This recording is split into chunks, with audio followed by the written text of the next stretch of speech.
Hello, welcome to Cinema Savvy, and welcome back to a slightly different video than usual. I'm Chris Garner, joined with George Aldridge, and today we'll be giving a retrospective on the film career of Steven Spielberg. This is something that we've been talking about for a long time. We wanted to do on the channel, and what better time to do it than a new Steven Spielberg movie coming out? We didn't do it for the post. That was very different, but we've got Ready Player One coming out. I think the UK release date is technically today. We're recording this the early hours of Wednesday morning. You're off to see it later Wednesday evening. But yeah, we've got a lot of movies to talk about. We're going to talk about our own personal experiences with Spielberg and his film career growing up from when we were little to now, how his film career's changed, some of the duds along the way, but also some of the best movies of all time. How are you doing tonight, George? I'm very well. I guess we could say that we were due to start this at midnight, and I mean, two names that will become very important across them, not just Steven Spielberg, but we'll be talking about Harrison Ford and Ben Mendelsohn probably in great detail. Absolutely. And we could argue we're this late because of those two guys. But Steven Spielberg does work with the best. Yeah, and those two names especially, I guess before we get into it, like a couple of days ago, really, you actually got to meet the man himself, Spielberg, and also the man himself, Ben Mendelsohn, at the UK premiere of Ready Player One. So if you want to talk about that a little bit. I met the greatest director in the world, Krennic, and then Steven Spielberg. I'm joking. But yeah, so I've done a couple of film premieres, and Ready Player One, I've read the book. I mean, I guess I'm going to repeat all of this in tomorrow's video. But I've had Ready Player One for years. The day Spielberg was announced to do it, I heard about it, I read it. Well, sorry, I bought it for years. Didn't read it till like January, February time. So I read that, and I really liked it. And I know the book split a lot of people. Marketing for the film hasn't been the best until they dropped that poster, and then they've had a very, very good marketing campaign, I think.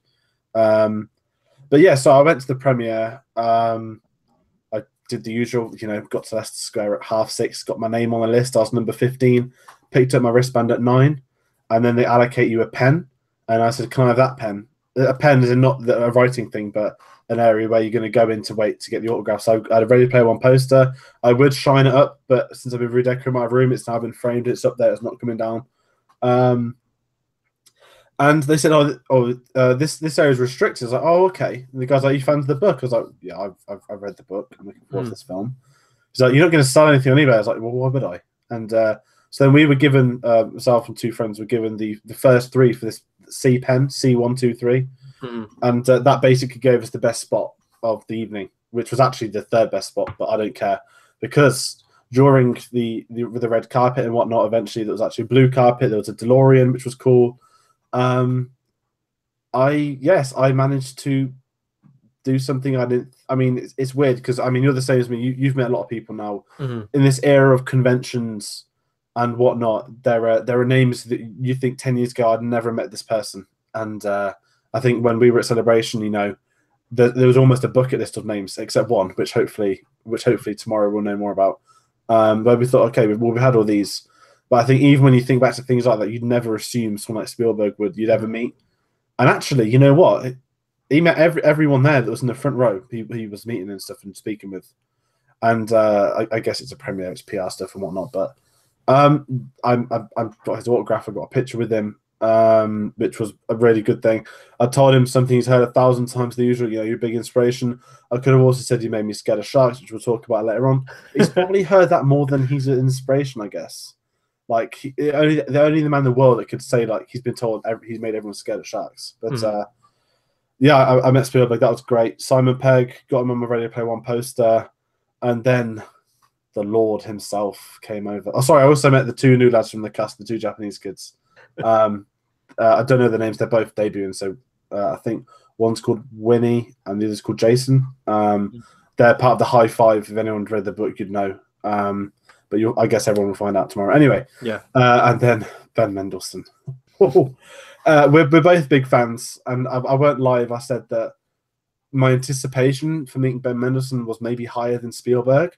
Which is, I was probably the only one there with that opinion, but the man, he's a legend. He's not just director Krennic. He's not just meme of the year. He is not just, the creator of the Death Star, the guy that spoke up to Bane, King George VI. He is not just an amazing actor, but anyone that saw any press stuff with him before Rogue One, he's a guy that you watch one interview with and you just instantly love him. Like, there's so much charisma within him and stuff that, you know, I've always been excited. And of course, the Michael Giacchino theme from Rogue One, which makes everything about him better. It's in your head when you see him. He's called Ben. It's three letters. It's easy to shout. I'd have to shout at him. But anyway, he came over and I was giddy as I've ever been. Probably on the same levels as meeting, I don't want to say Mark Hamill, but I mean, I'm nothing like it. Like, I wasn't nervous or anything. I was just buzzing, like, off my head. He could tell I was as well. So we had a good laugh together. He signed my poster, signed it under the God bit on the poster. And of course, I asked him for a picture. I hate pictures. I'm terrible at selfies. I don't like pictures and stuff like that. But there was no way I was ever going to meet Ben Mendelsohn and not have a picture. It's not my profile picture. My profile picture on me and Spielberg now, but I guess the main thing was that this is something I don't think I told you yet. I sent it straight out the next day, blah, blah, blah. Meeting Spielberg was great, but I fanboyed over Ben Mendelsohn. I had some weirdo tweet me saying, did he smell nice?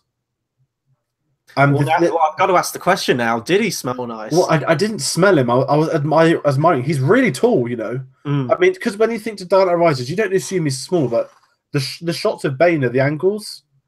And actually, he's really tall. Yeah. And I mean, the picture, you've seen the picture. The man knows how to bloody look into a camera lens on a phone. It's a new phone. I didn't even know where I was looking properly, and he nailed it.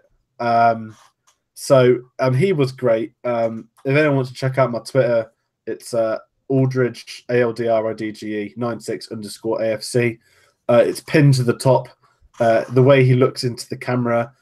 He was wearing the most dapper suits, suave hair, and the best thing, he's exactly like he is in all of his interviews.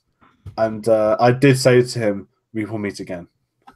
It was very, very big fanboy moment, but we will have our time. Yeah. And you will be there next time. Absolutely. And it'd be pretty cool. I mean, I don't know if you want to. It's entirely up to you. If you could put some of those pictures maybe on our Facebook page, Cinema Savvy or something like that, other people could check them out. I can do. I'm going to be one-up everyone and be greedy and actually put them off my phone to the screen right now. Nice. So there is it going to work? There's my picture of Spielberg. Oh. There we go. Then the picture you're all really waiting for deep down is the Lord that is Ben Mendelsohn. It's really hard. I mean, there's a giant reflection, I guess, but yes. We'll put some stuff up on the channel. We'll probably do it again now, Ready Player One review tomorrow, but I don't really like bragging. But I mean, you messaged me like, yo, did you get Ben Mendelsohn? Because I got back on the train later and I saw everyone's messages. I was kind of the same, like, yeah, it's great you met Spielberg, but did you meet director Krennic? And I was there like, boy, did I meet director. Yeah, and then I saw the picture afterwards. But yeah, no, we're digressing anyway. We'll be talking much more about that when we talk about Ready Player One anyway. But it was, I mean, we had to bring it up that you got to meet the man himself, the guy we're going to be talking about now, not Ben Mendelsohn. Like some people might be thinking that we're about to talk about. His retrospective can wait. That'll be a great video for another time. We are going to be talking about Steven Spielberg. So everyone in the comments, everyone watching, if you've got a favorite Spielberg film, if you want to talk Spielberg, get chatting in the comments because this is all going to be about his film career today. We really don't have a plan for this thing. We're going to keep it very relaxed, very laid back, and just sort of talk about our own experiences with his films. So for me, and I'm going way back now, this must have been when I was about 5 or 6 years old, probably. I was at my old place, and I used to stay up late anyway as a kid. I always used to watch movies that were way past my age range, all the way through into the night. And there was a little movie called Jewel, which was his second film, I believe. I think it was kind of like his first main film. And I've only ever seen it that once, but it still had an impact on me. I still remember it very vividly. The plot in a nutshell from what I can remember is about a driver who's being pursued by a lorry driver. You never see the lorry driver, but this truck's basically just trying to run him off the road and kill him the entire movie and chasing him from like gas station to gas station. And it was like a really intense thriller film. And I just remember absolutely falling in love with it. I still remember it now. And I mean, as a kid, I didn't know who Spielberg was. I didn't know his legacy of all the films that he'd done at that point. This would have been in the early to mid 90s at this point. Yeah, and then like years down the line, when you see like the films he's done, and you go back, I was like, oh my god, that was Spielberg's movie. And I don't know if it had any kind of stamp of his, because like Spielberg's done so many different genres, it's hard to pin down something that's sort of unique to all of his films. But no, that's the first movie I can remember watching that it was a Spielberg movie at the time, not even realizing it was a Spielberg movie. I am yet to see Duel. It sounds. I think when you've got someone like Spielberg, I think worth mentioning at the start is the man. I mean, he's directed 34 films. I think maybe more now. He has produced probably maybe as much or double. And it's like, it's like a fish in a barrel, isn't it? Mm-hmm. You're gonna. There's so many. I think I haven't seen them. I think I've seen 18 out of 34. I remember I said to you, maybe even like when we first kind of met, I was like, I'm trying to watch all the Spielberg films. That's 2 years ago, and it still not happens. And I think that the two other ones, which is Amblin and Duel, because they were the first two films he did. Obviously, he did then create Amblin Entertainment. Mm-hmm. But if I'm going off about my very first Spielberg film, it's actually Hook. And I was thinking a lot about this because I knew who Steven Spielberg was before I knew what his films, if that makes any sense. That as a kid, I think George Lucas, this is probably my best example on this. George Lucas, on the VHS Star Wars, you can actually see them there in my right hand. Each one has interviewed George Lucas before the films. And I always knew George Lucas as the guy that did Star Wars. I didn't know anything about the term director and whatnot. Mm-hmm. I always knew who George Lucas was, and I always knew who Steven Spielberg was. I think everyone in the world knows who Spielberg is. Doesn't have to be into films to know that name. And, when I was a kid and watching Hook, I genuinely had no idea it was his film. I knew who Steven Spielberg was, but I didn't know any of his films at a really young age. Mm-hmm. It wasn't probably until I watched a couple that I began to realize. And not as you get into a film, but as you naturally grow up a bit, you start to realize, the opening a Steven Spielberg film and whatnot. But the first time I saw was Hook. We've got on VHS, one of those that we probably saw so many times when we were younger, and it was quite. I had a prequel effect in the sense that, well, not a prequel effect, but I didn't know people disliked Hook until I was older, and to this day, I haven't watched it probably since Rob Williams passed away, but I still love Hook. There was the whole. I mean, you didn't know at the age of like 3 or 4, but it's almost one of the defining Spielberg. A Spielberg film. It had that magical family element to it. Yeah. And I think I'm probably going to say a lot tonight. I think we both had that. Dropping the auteur word is probably the first of many as well. He's easily someone that I don't know. I think there's no one like him. No, every single film is different from the other. Yeah, I think. Well, I mean, he does like his sprawling, like historic epics as well, which we'll be talking about later on. But I think if you are going to pin down something that tends to crop up quite a lot, especially around this time with his films, is that sort of like whimsy, family aspect to it, like the whole like kid thing with like Hook and everything like that, and E.T. That tends to be like the whole whimsy angle tends to be like attached to Steven Spielberg's name.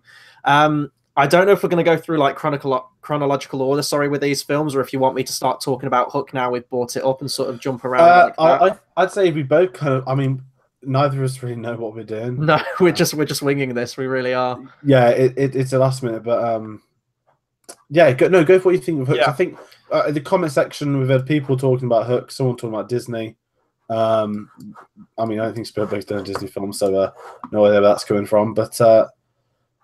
No, Hook. So Hook, I mean, it was a 91 movie, I think it came out. I was born 93, so I would have seen it on TV and things like that. I think I've recorded it off the TV. Back then, that's what you used to do, right? You had the VHS cassette tape, VHS record off the TV with all the ad breaks. I think that's when I had Hook. And then eventually I bought it on video and, DVD combi with another film I think I got. I absolutely love Hook, and whenever it's on the TV, I never catch it from the beginning. I always catch it from halfway, but I always tend to watch it all. The entire like set piece at the end with the Lost Boys and everything like that, I remember so vividly, and the performances in it as well. And I guess sort of most people find Spielberg through a trajectory of some kind, of whether it be, you know, if you grew up watching Star Wars, George Lucas, and then you kind of find the Indiana Jones trilogy with Spielberg with that Harrison Ford link. A big one for me with this film was obviously the Robin Williams link. He did loads of 90s movies, Mrs. Doubtfire. Oh, God, I'm blanking on loads now. He did loads of 90s movies. How am I forgetting this? But Hook was that major one. And I think that's what really turned me on to Spielberg's filmmaking with that one. And you're right, like it's got really bad or below average reviews. I think it's on like a, I think it's like a Rotten Tomatoes. I mean, I don't live my life. It's his lowest rated film from Rotten Tomatoes, isn't it? And it's insane. I think it's a great film. It's actually, alongside the Disney version, it's probably one of my favorite incarnations of the Peter Pan story. So I don't understand the hate for it. I think that, yeah, it does. There is that sickly sweet moment in the film where, was it Wendy's daughter is singing, and that's kind of where it's like the vomit-inducing, you know, whimsical scene. But I think it's a solid film, and has Spielberg made a bad movie? He has, and I'll be talking about that much later on. I've got 2 on my list. But yeah, no, it's a solid movie. I guess we'll move on to his other stuff now then. Yeah, I mean, like I said, we've got no pun. I think, see, I want to say the second one I watched is Catch Me If You Can, which I did. And I saw this I mean, it must have been quite new when I saw it, but at the time, you know, oh my God, it's that guy from the Titanic and Woody. And I think I've seen it like once or twice. But yeah, Catch Me If You Can is one where I think, I mean, it was nominated for Oscars and whatnot, but I saw that very young, and it must, I mean, before War of the Worlds, so I must have been like 7 or 8. But I just remember seeing like very young Amy Adams as well, like the braces and all that stuff. Yeah, it's Catch Me If You Can. I should say this at the beginning. I haven't seen all of Spielberg's movies, so this is going to be a very much a back and forth. Yeah. Catch Me If You Can is one of those movies that I haven't seen. It's been recommended to me loads. It's Leonardo DiCaprio, right? Yeah. Isn't it? I've seen the trailers for it. It looks great. It's just because we have to watch so many movies for the channel, we watch other movies in our own time. There's a huge laundry list of movies that I haven't got around to yet, and unfortunately, there's quite a few Spielberg movies on that list. But no, I mean, if anyone's seen Catch Me If You Can, get commenting all the way through. We've got some great comments so far coming in. Also, for SeaWildman879, me and Chris have both signed into the Cinema Savvy account. I don't know if you're the real Aquaman from your YouTube channel. You definitely don't know the physique, so I just let you have that. We've all got Disney films, we're all adults. But Catch Me If You Can. Right, Claudia said she didn't like it. Sheila loves it. Brinsley, I think he's on about Catch Me If You Can. The story is pretty depressing. No, he was on about Hook. We can forget that one. Catch Me If You Can was kind of, yeah, it's fine. It's one of them where, like, I think if you see it once, you've kind of seen it. It is good. It's a good 2-hour ride, but it's still very Spielberg-y, even though it's about a crook and stuff. He has his touch on it. And it's just got a very likable protagonist and antagonist. And it's one of those films where, similar to Batman and the Joker, where the antagonist and protagonist have the respect for one another, and it's just a compelling story-driven film. And is it his first film post Private Ryan? It may have been. Let me just check on that. I think it's 2001, or maybe it was around the time of AI, which I haven't seen. But if we're going with more Spielberg stuff, can you remember? I mean, like we said, we're all over the place with this, but the big films are the ones we know we're going to have massive conversations on. And I think if I give you your next choice of Spielberg film, okay, because I know what my next one's probably going to be. Yeah. So, well, I brought up Indiana Jones. We'll hit the big one now. Because, I mean, Raiders of the Lost Ark was huge. That was 1981. I know which one you're going to go to next, and I definitely do want to get onto that one. So, as I mentioned, like with Indiana Jones, it very much is that pairing trilogy. If you're going to list like greatest trilogies, you usually go Star Wars, and then you usually follow it up right with Indiana Jones with that Harrison Ford link. So you have the George Lucas and Spielberg, and obviously they've collaborated on a whole bunch of stuff before. Usually in a producer degree, I think The Land Before Time comes to mind, the animated film. I think they worked together on the story for that one, a bunch of other stuff as well. It is the quintessential action-adventure film. It is one of the greatest trilogies of all time, and this really cements Steven Spielberg for me as one of the greatest directors of all time. Because when you just look at his catalogue of films, there's many more we're going to get onto. But for me, Indiana Jones is at the top there. That's his best. That's the pièce de résistance. It's very difficult to do because he's made so many different films. Like, obviously, some might go Schindler's List, some might go Jurassic Park. But for me, that Indiana Jones trilogy, that's just, boom, perfection. Just before Lord of the Rings and Star Wars, for me, I'd list Indiana Jones right there in the top 3 trilogies. Indiana Jones, it's not a weird one. I actually was rewatching. I watched 3 last week, and then I watched 2 this morning. And maybe I watch 1 again this week. Do it in reverse. There's only 3 Indiana Jones films. Yes. It's not a weird one, but I don't want to say I was late to the party, but I felt like I was. I saw this when I was 11, turning 12. It was around. It wasn't before the 4th one to come out. It was like a year or 2 before. But I remember my parents had been out, like a weekend away. They'd always bring back a present, and they brought me this. Because we know you like your films. This is at an age where I'm starting to get into films more. And they said, my dad's somehow never seen them, and he goes, "These are meant to be good." And out comes Indiana Jones. I was like, "Oh my word!" You know who Harrison Ford is. You know who. Well, I know who Han Solo is. You know who Indiana Jones is. Like, there's 3 of them. Like, okay.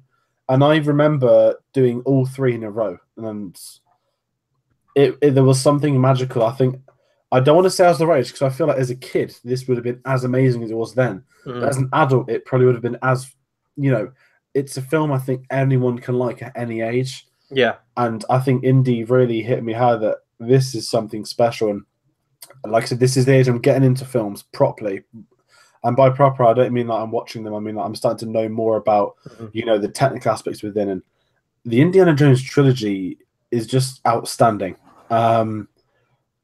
It's the fact as well. It took me years to realize that the Temple of Doom is a prequel for a start. Yes, I know, right? That takes a lot of people off guard. It is a different. He's a different Indy in it. But I was only reading recently that Lucas didn't want basically the Nazis to be villains in all 3. So the idea of the prequel was to distance themselves from the Nazis. And obviously, with Indiana Jones comes the collaboration with George Lucas, one of his closest friends in film, probably outside of film as well, I guess. And it is really the brainchild of the 2. You've got potentially the greatest creator in not film history, because that's the wrong word, but you have one of the greatest franchise creators of all time in Lucas, who knows that, I don't mean to disrespect, he knows that he can't direct it as well as it runs in his head. So what does he do? His mate Steven Spielberg directs it for him. I say for him, they worked on it together. It was a collaboration between the pair. And I think the rest is history. I mean, you can look at that trilogy. We spoke about this a lot tonight. You can look at that trilogy, and there is iconic moments in every film. In almost every, you've got the Boulder Run in the first film. You've got Kalimar, or the famous bridge in the second one. The Last Crusade. You've got the entire film, Sean Connery and whatnot. Indiana Jones is, I think, the quintessential Spielberg film where, okay, I'm going to say it again, but I think if you were to meet someone and say, who is Steven Spielberg? Alien comes down, and you've got like you've got maybe 3 films. This is in the top 3 that you're going to show them. Like this is it, and I don't know. I don't really know what else to say. It's such a hard one, because it's so hard to not turn this into an Indiana Jones review. Yeah, no, absolutely. And it's very different, not just for Indiana Jones, but all the other films that we're talking about as well. I think with Indiana Jones as well, why it's so good, and Steven Spielberg, is that back then, like that type of adventure film, there's bite to it. There's like fights. There's like people getting like maimed and shit like that. There's people getting killed. You don't really get that in movies now. It all seems very sort of, actually, I think Temple of Doom was the movie that like created the PG-13 certificate. Yeah, it did, because it was so violent. But I think with Indy as well, the one way I look at it, I mean, it's early 80s. It's around the time / just before the Schwarzenegger and Stallone. There were Stallones around, but you know what I mean. It's the Macho Man era. And originally, for those that don't know, Harrison Ford wasn't the favorite to be Indiana Jones. It was Tom Selleck, wasn't it? And you could picture that mustache, but then I only see Harrison Ford as Indiana Jones. I would never see someone else. Don't do a prequel, please. Another one, sorry. But I think because he's not a macho man, he's quite vulnerable. When he's in his fight, it's how is he gonna turn the situation over? And it just made it more interesting, but also that gave it dynamic and more humor. So I always say I love Short Round, and there's the scene where he's just randomly punching the kind of the Indian king guy, and like he doesn't realize that it's controlling the voodoo of Indiana Jones at the same time he's punching the other guy into the squash machine. Then Harrison Ford just pimp slaps him. Yeah, but I think it's a film. It's a trilogy. Like, there is no fault in anything of that. Them three films, I've nothing to fault. I know that there was a issue with Temple of Doom, and the one thing I was chatting with one of my friends today about is that today the Temple of Doom would never be made. Yeah, that's so I'm true. grateful that we got it when we did for Whatnot. Pure, I mean, yeah. Let's not get into the place of it. Honestly, like Temple of Doom's it is probably the one that I will throw on. Like, just as a casual watch, I will put Temple of Doom on. That minecart chase, the whole like layout of it, just the fun adventure feel of it with Short Round in it. A lot of people hate that film. I can understand. Well, no, actually, no, I can't understand why. It's fantastic, but compared to the other two, it is definitely that unique one in the middle that's completely unlike the other two. But if I'm just, it's like Return of the Jedi with me. Like, if I'm going to throw a Star Wars movie on, it's always Return of the Jedi. Indiana Jones, it's usually always Temple of Doom. See, mine's always Last Crusade, which was why I picked it last week. And this is a weird one. I don't get it right. I love Raiders, and it is the first. This reminds me so much of A New Hope that it's just not my favorite. It's not got my favorite moments. It hasn't got my favorite sort of Indiana Jones stuff. Everything about it. I mean, they're all great. It is like the original Star Wars trilogy, isn't it? You mean they're all great in their own right. They all work clone. They're all 10 out of 10s, 5 stars, whatnot. But for me, 3, 2, 1 is my picking of them. I know Star Wars. When I was younger, Star Wars was 654. Now it's 564. But I mean, Last Crusade, you've got Sean Connery playing his dad. I mean, as someone my age, at the age of that age, 11, 12, I'd seen all the Bond films up until I was at that point. And I was like, oh my God, it's James Bond, but he's old. And he's Han Solo's dad. Like, that was amazing.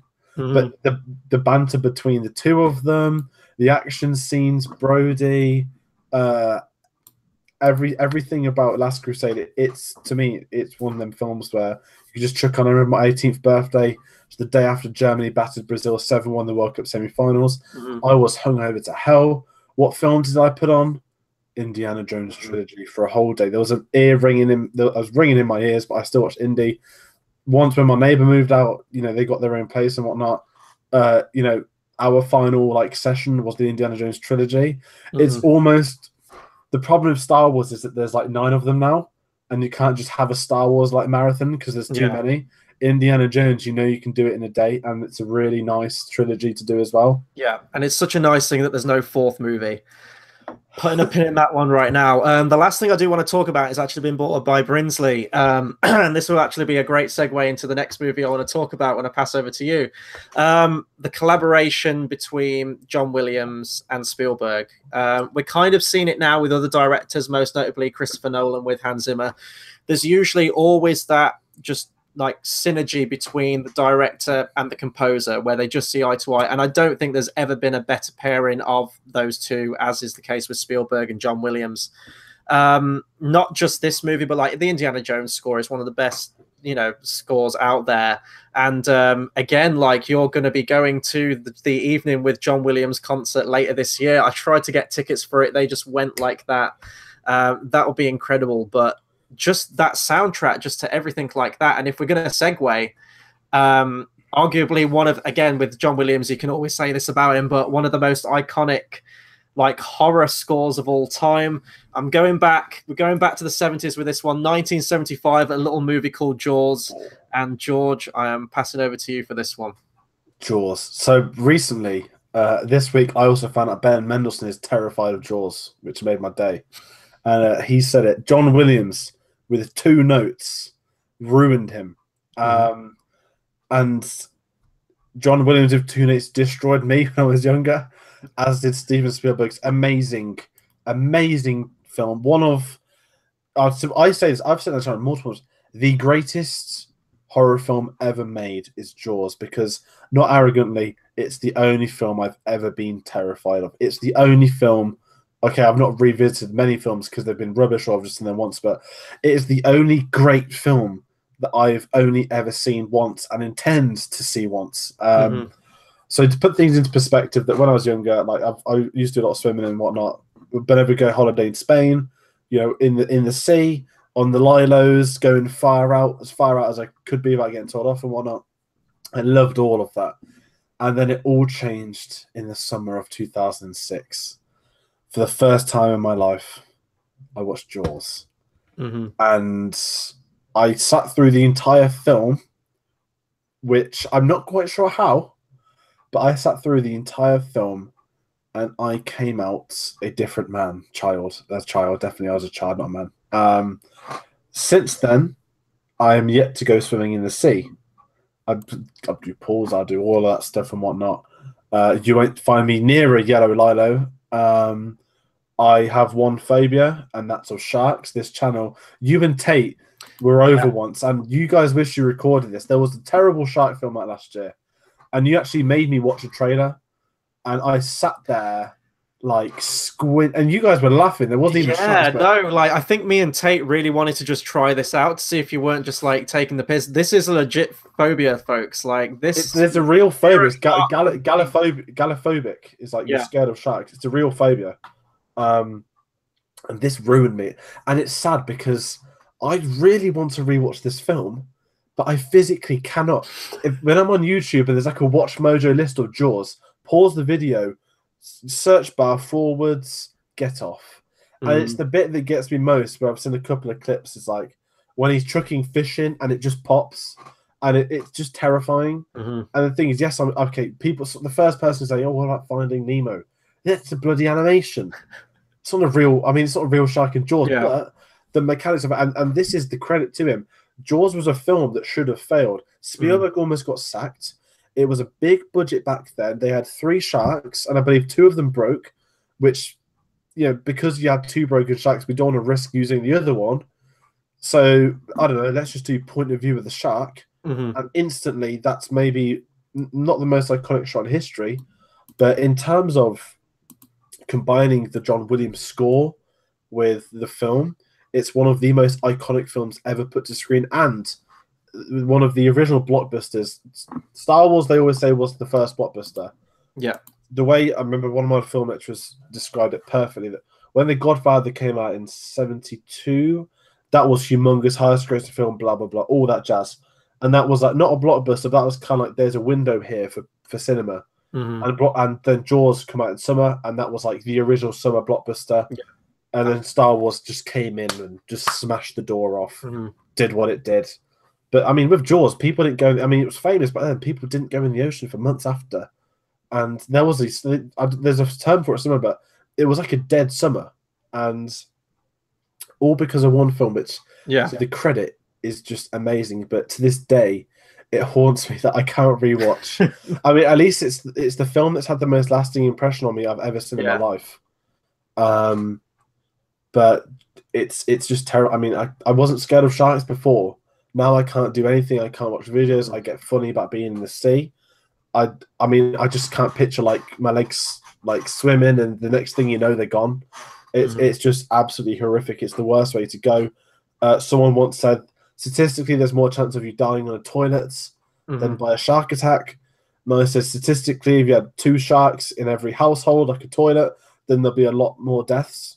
To which there was silence, which is just common sense, isn't it? But yeah, I'm terrified. Everyone's like, you need to go swimming with a shark. You need to put yourself in a cage. And I'm there like, are you on mental? Like, I've seen some videos of that where it goes horribly wrong. Like, and the thing is, everyone's like, oh yeah, the only way to conquer your fear is to face it. So I'll probably push you in there. And Jaws, its credit, it is one of his best. It is, I mean, this is Spielberg, you know, his top 5. 99% directors could dream of having one film like that. And this guy does it for fun on an annual basis. I think Jaws is the one that cemented not just him to the... I mean, Williams, I think, had won an Oscar already, but that cemented the Williams-Spielberg duo. And I believe it was Spielberg that set up Williams to then direct Star Wars, not direct, to compose Star Wars. with Lucas. Obviously, they were good mates when they were younger as well. Brinty just put watch Deep Blue Sea. I won't lie, I've never watched Deep Blue Sea, and I won't. I have seen the Samuel L. Jackson clip, but that's all you need to see. That's all you need to see. And the first time I saw it, I shot myself. I think everyone probably did. And then you realize it's genuinely probably one of the worst scenes that's ever been made. Yeah. But Jaws is the. Claudia says, "How old are you guys?" I saw Jaws in the mid-80s. Mine's like the mid-noughties. I'm only 21, but I'm just happy I didn't watch this at the cinema. I remember seeing a picture, and all my friends would tag me and stuff like this when I was at uni and college. There's people like in like it looks like a river or like on a giant pool. There's a giant screen. They're all in like rubber dinghies, and they're all watching Jaws. And literally, they're like, "How on earth are you people like doing this? Like, the opportunities like swim underneath and just like rip your leg is too much." But Jaws is a film. It's a masterpiece, and you know what? I've got so much respect for it, and I've got so much hatred for it. It's truly one of a kind. So, in reply to Claudia's question, I was a 90s kid, 93, so I'm 25 right now. God, I feel so old. I'm 96. Yeah. But Tate's a month younger than me, isn't he? Yeah, he is. Yeah, he's the youngest of the bunch. But I always say that I essentially had like an 80s kid's upbringing, which would explain a lot now. Like the movies that I watch, the music that I listen to. Jaws was a very different experience for me in that it took me so bloody long to actually watch the entire film beginning to end. There are a few horror films that come to mind as a kid that the iconography of them, just like the image of them, the horrific images like buried into my mind. I had that with Alfred Hitchcock's Psycho. I watched that when I was very young, when I shouldn't have watched it. The scene where the chair turns around at the end, spoiler alert, and it's the skeleton, that absolutely terrified me. There was a horror book that I had with a black and white image of Leatherface from Texas Chainsaw Massacre, and that stayed with me for like ever. And the other one was Jaws. So I had a friend who worked at a bar not far from me, and I used to watch movies. He was a bit older than me, and we used to watch like the horror movies and stuff like that. It was great. I got to watch a whole bunch of stuff. And he put Jaws on one time, and the opening scene with the woman, where she's like, you don't see the shark, obviously, and she's like being dragged under the water and she's screaming, was absolutely terrifying. And that image where you see the corpse washed up on the beach, I think it's like a harsh edit. And then you see like all the crabs like crawling over the skeleton. Like I remember that. You talked about the scene where the head comes out of the water there when he's feeding when he's putting the meat into the water. It wasn't that scene that got me. It was, isn't there a scene where they like go down scuba dive into that wreckage and the corpse like flops out with the eye? It was that scene, and that one scene has like just like burned its way into my mind, and I'll never forget watching that the first time. Every scene, I mean, the fish is like the scene that you always see online. I think the first scene that got me was it's the opening scene, but it was the swimming, the flying side to side, the ripping off, and all that stuff. That I actually, ironically, when I was at uni, I did this last year. I think so. I think I showed you or I told you about it. Year 3 was a crash course. It was a terrible. No one goes to Cov Uni. Sheila would agree. We had to like create immediate documents, and you had to be really unique. And basically, I went all out, and I just did a commentary on the opening scene of Jaws because it meant I could stay on my computer, just record it. And the first take was like just full of like me making these really weird like noises, and it was really funny. Obviously, I did not submit that, and I then had to like pull myself together about half an hour later to do it properly. You literally. I'd forgotten that scene you'd mentioned, like in a good way that I'd buried out of my head. I think the scenes that get me in Jaws is where the guy on the boat is sliding down into his mouth, and the blood squirting out of his mouth. I didn't like that. Of course, the dog that died made me sad because I love dogs. The boy on the lilo, does his foot come off? I don't think you see it, but I think it's implied that. Yeah, I think it is. Yeah. Every scene is that's the zoom, isn't it? The zoom on the really famous. Yeah, I remember we did that at uni. The irony of Jaws, right? I have seen 20 minutes of another Jaws film, which was one of the funniest things I've ever seen in my life. Is that Jaws 3D or Jaws the Revenge? I don't know, but they're like at a. Is it like Jaws' mum is upset or something, and they're at like a water park or That's something? I think that's Jaws 3D. Yeah. And I just remember seeing it on TV, like when I was little, like 20 minutes, and then I realized it was Jaws and turned it off after. Mm. But the shark's like biting, not people, but like it's biting to get in, and I just Yeah. remember being silly and stupid. Yeah. Was Michael Caine in that one? I can't remember. No, Michael Caine's in the fourth one, Jaws the Revenge. That's Yeah. the one he famously said, "It paid for my new house." Fair play to him, like fair play. But going back to like Spielberg with his direction on this, like I've always said, like with horror films, I hate jump scares, not because I'm scared of them, but just because they irritate me. They're just an easy way to get a reaction out of the audience. I only like them if they're earned. This is probably, I mean, there's probably a few other examples if I like put my mind to it I could think of, but this is probably the best jump scare like in any movie like I can think of. It gets me every single time I watch it, even though I know it's coming. And it just shows again that Spielberg, although we can do like all these action films or sci-fi films and films like that, he is a great horror director as well. He knew to rein it back in with a shark. That was the limitations, but it actually proved, you know, beneficial to the actual movie with the suspense. It is one of the most suspenseful movies out there, quite rightly so. And as I say, like I defy anyone to, if you're swimming in a large body of water, to like hum that Jaws theme, or if you see a shark fin go past, just to immediately do that theme. It is like testament to his direction, and that was like one of his first movies as well. So I mean, that just set the stakes for all the movies that were to follow after that one. Very quickly, I don't have much to say about the next film I want to talk about. Close Encounters of the Third Kind. This was a movie that I think I caught about 2 or 3 years ago for the first time on TV, and it was one as a sci-fi fan that I was ashamed that I hadn't seen. Eventually got around to it, and it is a classic, but I'm not going to lie, I didn't really take to it. I didn't really like it. And I don't know if this was a thing where if I watched it at the time, it would have astounded me. But I never really got into the movie. I thought it was quite a slow burn all the way through. And usually I like a slow burn.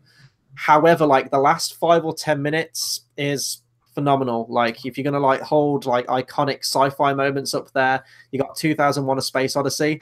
I'd actually say the ending to Annihilation now, if we're going with like a modern day example. Another one, that scene with the UFO, Close Encounters of the Third Kind, the theme that everyone knows, what is it, like 5 notes or something, where they're communicating.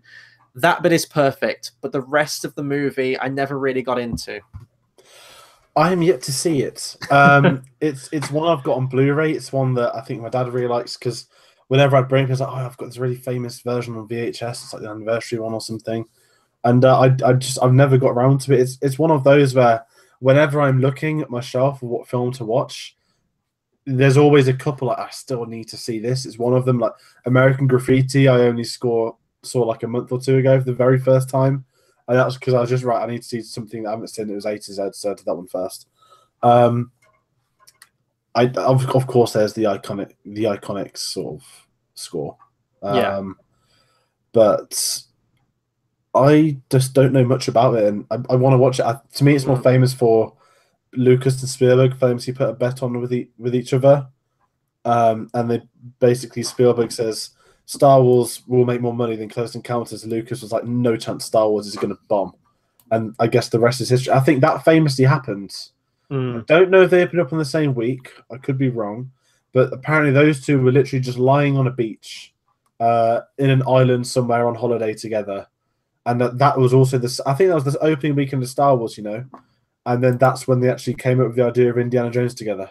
Oh, nice. So that's a kind of cool story that happens with Close Encounters, but I haven't seen it. I will get around to it eventually. Yeah. What I will say, I'm going to be saying that a lot as we get through the list in a minute. But what I will say is, if you're going to eat anything while watching the movie, get some mashed potato. That will make more sense when you actually watch the movie.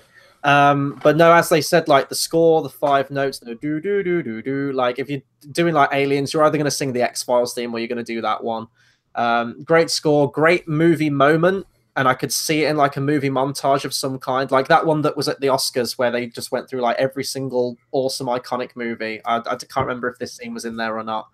But again, I don't really have much to say about it. I watched it once. I'll probably will give it a watch again. I actually think it'd be really good to watch on the big screen, especially for that ending. They did a re-release, didn't they, last year for the 40th they anniversary? did, yeah. But there was only one 40th anniversary people were speaking about last year, and that was Star Wars. No disrespect. Next, I'm struggling. Are we taking it within references with one another, or are we? Well, if we're going like sci-fi, there's another big Spielberg one that came out in '82 that we can talk about, I guess. E.T. Right. This is where you will turn off and rage. Oh my god, how? Don't worry, I've seen it. I am not a very big fan of E.T., and I purely know why, and it's no disrespect why. I saw it way too old. I saw E.T. when I was 18 for the very first time, literally a couple of years ago. Of course, I'd seen clips, the bicycle, I've heard the music, loads about E.T. and, E.T. phone home, blah, blah, blah, blah, blah. And I finally got around to watching it fully, and it didn't really do anything for me. I wasn't really bothered. I didn't. It's not like I really don't. I mean, if I'd have seen I was like 5 or 6, I would have had a completely different, I think, opinion on the film. Probably would have impacted me in different ways, like just everyone else. But all I could think of watching E.T. was, oh look, it's like dog poo. Like he's just turning crusty and white. E.T. is just, I don't know. I mean, I really liked the bicycle scene. I think that's more for the John Williams score. But E.T. is just it's one of his iconic. Okay, I've had to see it because it's one of Spielberg's big ones I'm yet to see. And it's purely because of an age thing. Because I knew that if I was younger, I would have loved it. The amount of films I loved as a kid, which I probably hate if I saw it this age, is outstanding. And I think we never had it on VHS. We never had it on DVD. So I think it was just one of them we just never go around seeing. Have I been muted? There we go. Yeah, it had a random mute icon. Sorry. Yeah, I don't know why that came up. Hopefully the audio is still right. People in the comments can let us know if it's gone bad. I'm exactly the same as you on this one, and I guess this is where any Spielberg fan who's watching right now will tune off that we don't like E.T. I was exactly like you. I watched this movie at completely the wrong age. I watched this in my mid-teens, I think, for the first time, beginning to end.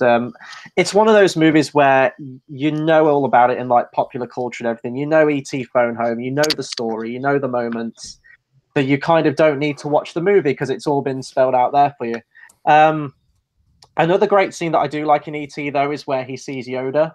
And again, it's going back to that friendship between Lucas and Spielberg. I really like that. The score, of course, is one of John Williams' best. I love the main theme. But I just never got wrapped up in the childhood innocence and whimsy of it all, like purely because I didn't watch it as a kid.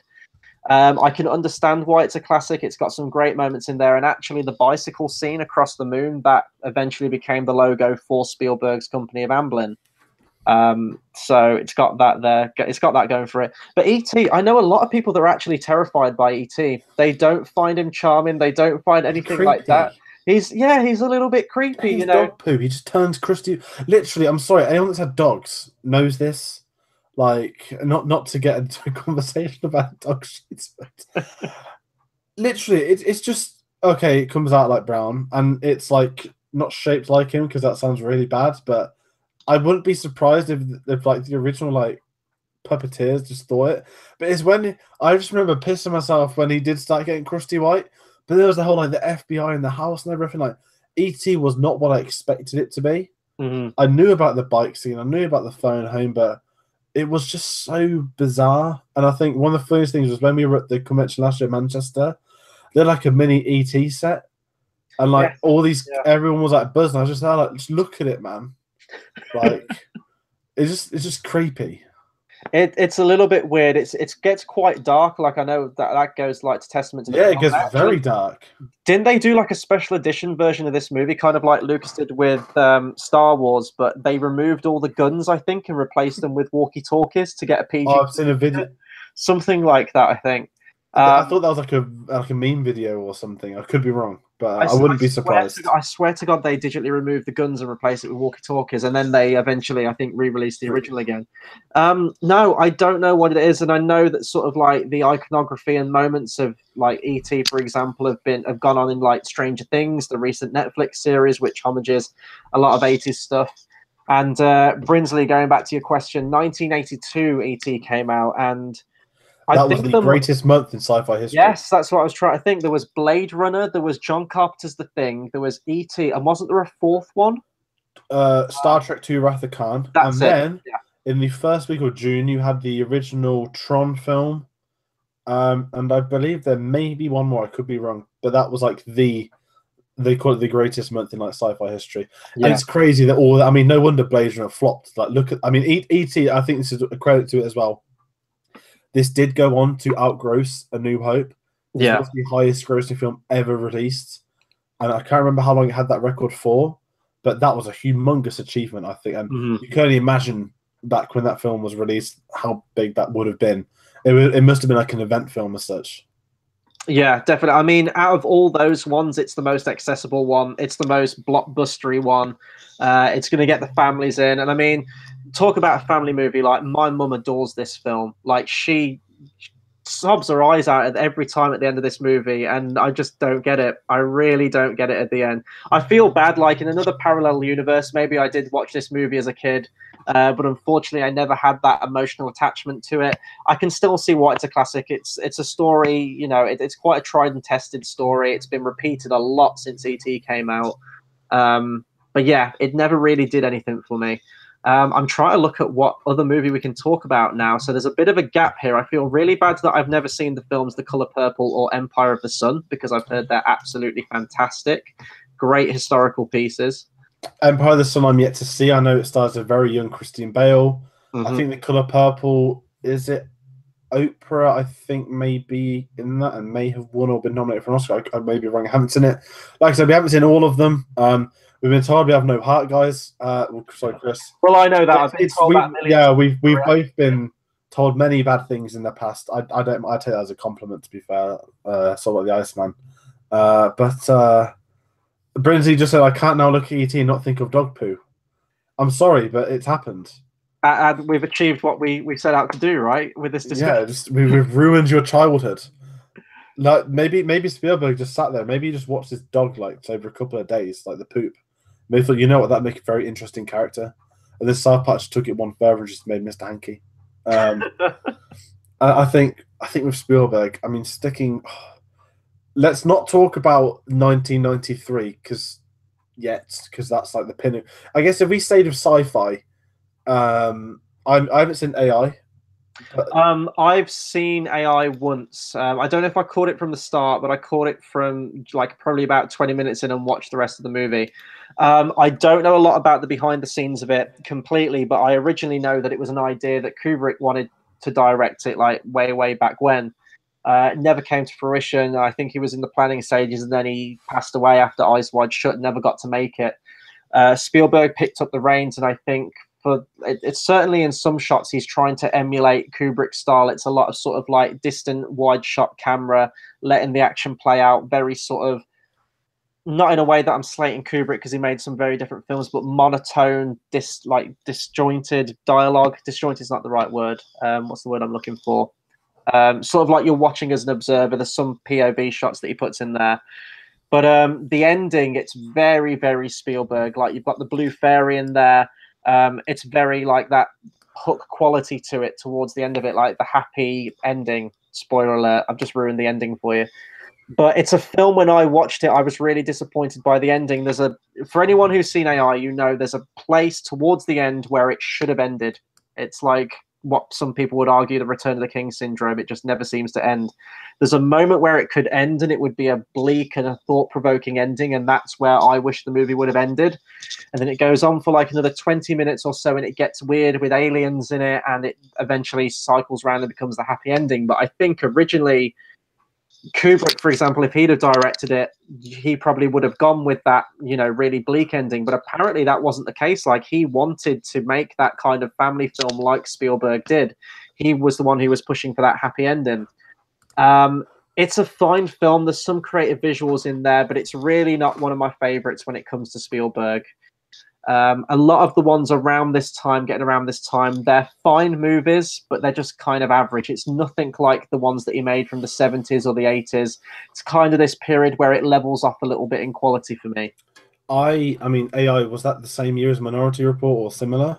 Similar year, I think. I'm just having a look now. Minority Report, I think, is one of his underrated films. I think a lot of people do like it, but I saw this at school in philosophy, which is a very touching matter within this film. And Minority Report was a film. It was shot so weird. It was Tom Cruise.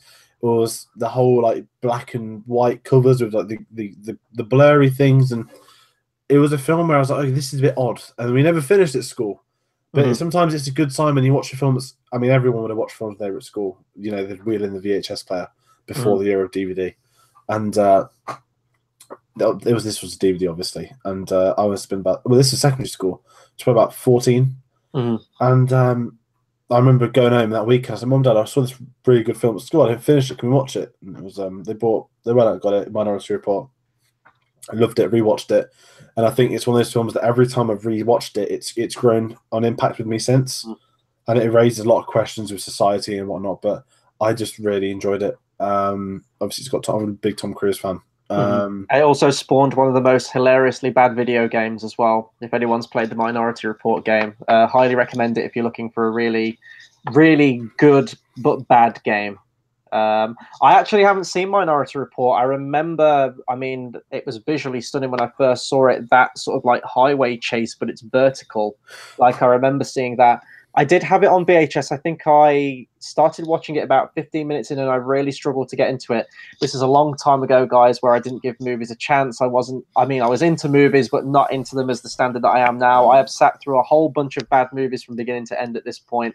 But no, Minority Report is one of those movies that I'm still have yet to get to. I have, however, seen the other Tom Cruise Spielberg movie, also a sci-fi movie. I love War of the Worlds. This is a film. So, did we say it before I hit record? On my, this makes me feel. Well, everyone's going to say it's going to make them feel old, but when I think back to 2005, it was my 9th birthday. And we went to the cinema, me and my dad and my friends at the time, and my sister, and we watched War of the Worlds. And obviously, I didn't know then it was a very famous TV, well, radio, then film, and then this. I thought, like, this is a really cool sci-fi film. I think I saw a trailer for it attached to episode 3, actually, made just before. And War of the Worlds stuck with me, and it still does, for one of my favorite sound effects ever. Which is the I don't even know the name of it, man. The tripod thing. The tripod, though. The sound effects, yes. The pre-inception. The pre-inception, and I just remember that moment where it just vaporizes that guy, and then they all just start vaporizing. And I don't know, like, because I hadn't seen the original, and I still haven't, to be fair. There was something about it which I realized I was so intrigued to find out more. I thought it was a bit cheesy that they died because of the common cold at the end, you know, the usual, but a lot of people don't like it. Yeah, and okay, I understand it's like a whole weirdy ending to itself, but I liked it. I think that was like the first film that introduced me to Tom Cruise. It may have been. I could be wrong. I mean, he's done so many. But I don't know. Like, I loved it, and I think then that is one of the early Spielberg films I saw. Maybe probably the third or fourth one I've watched, but it was also the ones like, okay, Steven Spielberg, and this is Tom Cruise. And it was just the iconic moments when I remember the TV spot when I was a kid when it was coming out the water. It was just, loved it. I loved every minute of it, and I think that same Christmas, that was the only thing I asked for was that on DVD, and I got it. Back in them days, you didn't get films the day they came out. See, I'm really torn on this movie, and it's been years since I first watched this movie. In fact, I think I've only seen it beginning to end once or twice. I remember seeing it at the cinema when it came out. I think it was 2005, wasn't it, if I remember rightly, when that came out. I got it on DVD as well. There are bits of that movie that I absolutely love, and it was a spectacle. It was a big movie. The bit where they get into the sort of like the carrier thing in the water, and it's like capsizing. Love that part. That's probably one of my favorite bits. The initial bit you mentioned where the tripod rises up and starts vaporizing people in the street was great. We got a lot of comments though from the Bucket of Awesomeness. The remake with Tom Cruise is god awful. Nowhere near as suspenseful as the original. I haven't seen the original beginning to end. I've seen some bits from it. It's a very sort of like pulpy, like when aliens attack kind of old school feel to it, which obviously has its place in sci-fi. That stuff's great. This one was bigger. It was louder. It was more Hollywood blockbustery. I think for me, like I love Tom Cruise. I love Tom Cruise to death. But for me, he was miscast in that movie. You had Dakota Fanning as well, and there's some scenes. That scene where he sings to her, like, I can't stand that scene. I know. Does he throw peanut butter against the wall as well, or something? Yeah, and she just screams constantly in that movie. She's kind of like what Kate Capshaw was in Temple of Doom, but the child equivalent in this movie. I don't know. I love the book, H.G. Wells's book, and obviously the Jeff Wayne's album is one of my favorite albums of all time. But Brinsley's mentioning, for example, the radio drama, which I don't think I've ever listened to in its entirety. It's a movie that I honestly can't remember. I remember Tim Robbins at the end.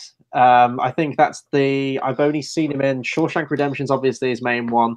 A cameo in Tenacious D, The Pick of Destiny. And this movie is that crazy one who's like built a bunker and he's gone absolutely nuts and he like takes them prisoner towards the end. Yeah, no, it's another one of those movies, mid-2000s Spielberg, where it's fine. Like, I can watch it if it's thrown on, that's absolutely fine, but it doesn't have quite that impact for me. It seems like they dialed up the action, but they lost a lot of the substance of the original story. Although, if you are watching the original is very hokey. If it's a nostalgia thing, I get it. But if you are watching, like, your big alien invasion movie, this is probably the one. The other one's got like a guy in a suit, and I love guys in suits, but it's very, very cheesy in hindsight and hasn't aged particularly well at all, in my opinion. Obviously people can disagree with me. What is our next movie that we're going to talk about? Do we go for the year? I mean, we've kind of done his sci-fi's bar, well, the sci-fi, yeah. The sci-fi. I'd say, I mean, we're making this as we go along. If we were to do 1993 that year, let's do it. Yeah. Then 98 for that film, and then his more recent sort of drama-driven era. Yeah. There's also another year that lives in infamy for me for other reasons, which I want to get to at this point. That's a 9. Well, 2008. The year was 2008. Oh, was it 08? It was 08. Yeah. Also, want to talk about 2008? We're in 2005. Let's get the bad one out of the way, because we're going through kind of like a mediocre period for me now with this. We're getting to the really, really bad one right now. Every director has one, I believe, at least for me. Nolan doesn't yet. You see, you'll argue for Nolan. I will argue against that with a particular movie, but that can be another conversation for another time. Every great director has that one movie that's not great or very, very bad. Tarantino has Death Proof. For me, Nolan has The Dark Knight Rises. I know that's a highly contentious topic, which I'm not going to get into. Spielberg has that one movie. The year was 2008. It was May. There was a little movie coming out called Indiana Jones and the Kingdom of the Crystal Skull. The trailer was released. It got me hyped. There was this beautiful like montage with an epic song that plays where it goes through all the other adventures he's been on. And I was ready for another Indiana Jones movie. Harrison Ford was coming back, Kate Capshaw was coming back, and there's that Shia LaBeouf guy. I remember him from Holes and Transformers. And it is still to this day probably not the worst made movie. It is my least favorite movie of all time, purely for how it gutted me. This was my Phantom Menace. I never hold Phantom Menace as that movie that I absolutely hate because it was the first Star Wars movie I saw. But after watching Kingdom of the Crystal Skull, I now know how hardcore Star Wars fans of the original trilogy felt with Phantom Menace. This movie absolutely gutted me. I was watching at disbelief at the fridge scene. I was watching with my mouth agape at the swinging through the trees with CGI monkeys. And I was all about up and ready to walk out of the cinema when I saw a UFO take off in an Indiana Jones movie. Usually I sit through all the credits and everything like that. I was up and ready out of my seat before the credits even hit in that wedding scene. I got back home, true story, and I've got the box set right here because we were talking about Harrison Ford before this. I got home. This is a very sad thing. I can't believe I'm admitting to this. I had my iPod with a little iPod speaker dock. I played the Indiana Jones March, the Raiders March. I picked up this box set and I kind of just sat for 4 minutes and just let the experience wash over me at what I just witnessed. And the atrocity and forever the stain now on the Indiana Jones franchise with Indiana Jones Kingdom of the Crystal Skull. I hated this movie. It was flawed from the beginning. I think George actually likes this movie. He just walked off camera. Sorry, I thought you actually really like this movie, and you just no. So my story with Indiana Jones 4 is something spectacular. So like I said, I saw the Indiana Jones trilogy 2008, and I guess it made sense now. Oh, my headphones have gone. I guess it made sense that I was bought this trilogy. Like I said, my parents had gone away. They saw this on offer. It's probably because this new film was about to come out, right? So I watched the 3 films. This is May time. The film's out in June. I was like, oh, there's a 4th one coming out? Wait, this is... Harrison Ford is old now? It was that age. And basically what happened was a good friend of mine, we were meant to go to the cinema together on a Sunday. And it was June. And basically he cancelled on me because it was going to be Father's Day. I was like, okay, dude, that's fine. Back in that day, I didn't really get to go to the cinema by myself, and praise the heavens that I didn't. To this day, I have never sat through the entirety of Indiana Jones and the Kingdom of the Crystal Skull, and I am so proud of that because I missed it at the cinema. I wasn't bought it on DVD, and I may have done something illegal, right? I was 12. Sorry, 13 at this point. No, yes, 12. Anyway, and there used to be a certain website where you'd be able to watch TV shows and films, and you were limited to 66 minutes a day. Mega Video, you know the one. Yeah. And basically what happened was I must have watched like 2 episodes of 2 21 minutes in a day of a sitcom or whatever. Started watching Indy 5. And the Lucasfilm logo comes up, and I was like, oh, this is a nuclear bomb and a fridge. Okay, he survived. Okay. And all I remember was then Sheila Booth. I was like, oh, yo, it's Even Stevens.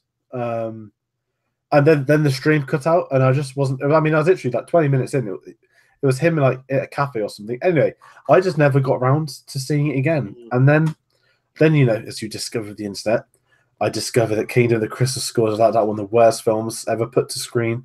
It stained everyone worse than the prequels ever did, purely because it never needed to be made. I remember, Ray Winston, Oi, Bet365 and all that stuff.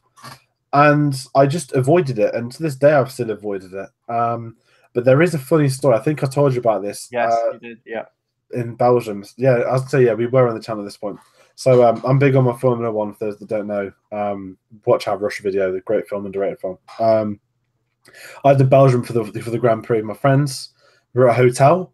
There's only one channel in English, which was BBC One, and this is like August 2015. And there's no guide, there's no nothing. So we're watching BBC One. We saw the same casualty advert about 100 times across 2 days. And it was the Saturday night. We'd been to qualifying for the race. We're back at the hotel. We were shattered. And on comes the Lucasfilm logo with the glisten. And I was like, here we go, boys. Paramount logo, right? Yep. I was like, I think I know what this is. I was like, I think I know what this is. And then it cut to the sand. I was like, oh no. And then I realized it's Indiana Jones. I said, guys, we're going on this. But isn't Indiana Jones on? I said, yes, but we're leaving. And we actually went out for food. Yeah. And when I come back later on, I thought, right, this is done now, innit? I turned on the telly because that's all we could do. Because we had to have an early night because we had to be up at like 3 for the race the next day to get to the track early, etc., etc. And Indiana Jones was still on, and my horror, it was, I don't know anything about it, but there was like an alien like going around with loads of other schools, and it formed. It got in a UFO and it flew away. Ray Winston died. Then they're getting married. And then I was already like morbidly upset at this point. I mean, because at this age, I am 19. Although that still makes me sound really. Okay. Basically, I'm at the age where I'm studying film at uni. I'm in film production. I'm a big Spielberg fan. I've avoided this film for many reasons. Indiana Jones is near and dear to my heart. And I was watching 5 Minutes from Hell. And then the worst bit of all, this is also the age where Shia LaBeouf went from the funny kid from Even Stevens to Shia LaBeouf. Yeah, he started to outstay his welcome a little bit, didn't he? After like Transformers and some of the other ones that he did. And I always knew that he was meant to be the next Indy, that he was his son. But when the Indiana Jones hat fell at his feet, that was it, and I just turned it off. I just turned it off, and to this day, I'm so proud that I've never fully watched that film. Yes, I've seen the first 20 minutes. Yes, I've seen the final 5 minutes, and that is 25 minutes too much of Indiana Jones. I don't have 2 hours to get up. I don't have like 2 hours to like eradicate them from my life. I've only had to watch 25 minutes of it. But if this is going to lead into a vague convo about Indy 5, I am convinced the only reason Indiana Jones 5 is happening is to rid the era of Indiana Jones 4, because there was a big drama for Disney to get these Indiana Jones right because of the Paramount stuff. It took them a lot longer than they thought, but they had to hit a deal because it was owned by both Paramount and Lucasfilm. But they hit the deal. Indy 5 is coming in 2020. It's Spielberg's next film after Ready Player One. I'm very excited. Just as a whole, I want, because I know what happened before, and you know, one thing that does get to me is that everyone blames Lucas for the errors within 4. They've actually someone at college once did a presentation on George Lucas. Very bizarre, but anyway, they was talking about the Indiana Jones 4 film and said yes, the aliens were Lucas's idea, obviously, but the fridge was Steven Spielberg's, which is arguably you've seen it. You've probably got a lot more to pick from me, but the fridge was easily the most awful scene, and Spielberg took responsibility for it, and he basically kind of told people to lay off Lucas a bit because they're both at fault. But in Indiana Jones and the Kingdom of Crystal. Well, the fridge scene is now the new term, isn't it? Like jump the shark was always the term spawned from that Happy Days episode where there's a moment in a franchise where it just loses all credibility. You could go to like Rocky IV with Thunderlips or the robot or something like that. It happens in a bunch of films. It's something so over the top it completely takes you out and just ruins the franchise. Martha. Or Martha, for example. I think that franchise had a lot of problems before that point. Yeah, so the nuke of the fridge scene, I mean, people say now, like, oh, that franchise is like Nuke the Fridge, so it coined that. I have seen interviews, though, where George Lucas is coming out with these crazy ideas, because the thing is, Lucas has great ideas. Sometimes he needs to be reined in or, like, focused or, like, until you find that idea. You could just tell that Steven Spielberg's heart wasn't in it. He was like, I'm done with Indiana Jones. We ended it on a high. The trilogy was done. I don't want to make another one. But George was very persistent. And then in the interview, Steven Spielberg was like, I was like, fine, okay, we'll make the movie. So that's not the right attitude to have when you're going into a movie. For Indiana Jones 5, I'm cautiously optimistic. Obviously, I can't base everything off a trailer because Kingdom of the Crystal Skull looked great from the trailer and the teaser trailers that came out for that. At least I thought they did. And it has a high critic score too. Yeah, I know. It's absolutely insane. I don't know if that's like the Steven Spielberg name, so it bumps the credibility up. It's an awful movie. It's a terrible movie. It tarnishes a legacy of a fantastic trilogy, which is still to this day where I myself removed 4 out of its own continuity. Indiana Jones is a trilogy to me. It will always be a trilogy. But with Spielberg, with 5, I still don't think visually it'll match up to the originals. 4 didn't. Obviously, it's probably going to be filmed on digital. It probably won't be filmed on film. If it is, great. It'll probably have more digital effects in it than the originals did. So even then, the visuals won't match up. And actually, this can bring us on to our next segue in that Spielberg has always been a visual pioneer, and that was pretty much rounded off and cemented it. Oh, I was going to say about Indy 5. Yes, go on, sorry. The thing I'm excited about most is Kathleen Kennedy reuniting with Spielberg once more. As important as John Williams is to Spielberg, a lot of directors surround us and producers. Again, you went to Nolan over him and Zimmer. Okay, it's a bit different to his wife, but Nolan and Emma Thomas. Not Emma Thomas. Yes, Emma Thomas. Yes, it is. Sorry, there's Emma Thomas, there's Emma Thompson. I always get mixed up. But yeah, and I think Kathleen Kennedy, I think one of the only reasons Spielberg's probably doing it is because of her being head of Lucasfilm. But I think that the whole point of Indy 5 is A, Harrison's probably going to want him killed off for good. B, it's printing money. And C, I think the whole point of the film is to right the wrong of Indy 4. They've already said there'll be no Shia LaBeouf. They're literally going to rip 4 out of cannon, end it on a high, and a goodbye. And I think that's that done. But yeah, that's all I think. Absolutely. So yeah, no. So I was talking about the CGI and stuff, and there's pretty much one movie. Well, he made 2 very small movies in 1993. We've actually done a review on the 4 films in this franchise so far, with the 5th one coming out later this year. And that movie is Jurassic Park. Yeah, shall we talk some Jurassic Park again? Although we've already done it. It's really hard to think about Jurassic Park and not like hum the theme tune. Yeah, absolutely. Jurassic. I mean, where do you begin? I mean, it's similar to Ready Player One. The rights for the book were in demand and purchased before the book was ever released, which if that's a rarity. And you know, okay, they want to. Was it? I can't remember who got. Universal got the Jurassic Park rights, and then Spielberg comes along and was like, you know what, it's mine. Similar to Ready Player One. Not an unfilmable film, but I mean, you were born the year Jurassic Park came out. I wasn't alive. It's hard for me. I saw this not at a young age. I saw clips when I was younger. Like it was at someone's house. There's always clips of Jurassic Park being shown. I had a friend that loved dinosaurs. And as I grew up, you know, you get a bit more into film and stuff and you naturally see it.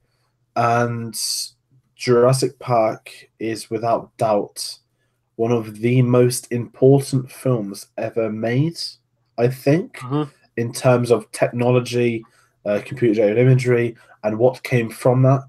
But what it did was, you know, maybe the last great film. Actually, no, that's terrible because so many films did it since you don't notice it. What it is, it's a film that was both special effects and practical effects. Absolutely. And special effects were done because it physically wasn't possible as a practical effect, which is the most important aspect of using visual effects. But Jurassic Park, I mean, what can be said that hasn't been said before about it in the past? Yeah, no, I mean, you can find the behind the scenes, you can find countless documentaries on YouTube and everything like that, but this was a movie. So as a kid, obviously, as you said, this movie came out in 93, so it's kind of cool in that I will always know how old Jurassic Park is, like its anniversaries and things like that. As a kid, I loved dinosaurs, lived and breathed them, had all the books of dinosaurs, knew all the names. Like, dinosaurs were the coolest thing. They're gigantic lizards that ate things. Like, it was awesome. And I mean, I'd seen The Land Before Time, like the animated things like that. I always surrounded myself by dinosaur stuff as a kid. Jurassic Park was that movie where when you watch it as a kid, like, obviously, you know, it's a good movie. You don't really go into like all the film behind the scenes of it at a young age. In that movie, those dinosaurs are real. When that T-Rex climbs out of that paddock, when the velociraptors are chasing the kids through the kitchen, they are real to you as a kid. And obviously, I know a lot of kids were terrified by the dinosaurs and that you see them in pretty much life like how they would be, how they would react. I was absolutely fascinated by it. And I'd probably rank this as in the top 3 easily of Spielberg movies. If I'm grouping the Indiana Jones trilogy, that would be my number 1. This would probably be my close second. And I actually watched it about 2 months ago. Still completely holds up. The visuals, there's some moments with like the textures on the dinosaurs where just naturally now computer technology has advanced so far where the textures have improved, but because they did blend it with real sets in real locations and did intermingle it with puppetry, like you had the puppets close up to the camera, as you said, for something that was impossible that they physically couldn't do, they introduced the digital technology. It's seamless, and it is that one movie that I always go to where I think this is how movies should be done with technology. And as a result of that, because they did that, it's aged phenomenally well. And I guarantee in about 10, 20 years' time, it's still going to look as good as it did back then as it does now as well. I've actually watched some of the behind the scenes when they're doing these computer things. And I always love watching Jurassic Park because of the computers that they use in those films, are the huge, blocky, white computers. And like you can tell, like with Spielberg was there to like guide them and everything, but those guys really was just kind of making it up on the fly. It was all new technology to them. They were having to wrangle with. They were having to learn the software as they went along. They were doing impossible things that hadn't been done in film before. It really was that kind of pioneering film for CGI. It's a miracle how the movie looked as good as it did, really. one of my units at uni was not to bore everyone, but we had a question. It was what was more important, technological advancements or film language? And you had to pick a film, create a timeline spewing both. And I picked Star Wars 77. And I had a massive feature on Jurassic Park because I can't remember the name of the software. I'm not that good. But they had to create a software which was used to not create the dinosaurs, but to give the dinosaurs the skin and the textures that had never, ever been done before. And obviously the famous thing is this was obviously ILM. George Lucas obviously created ILM to add to his other records of other companies' zones.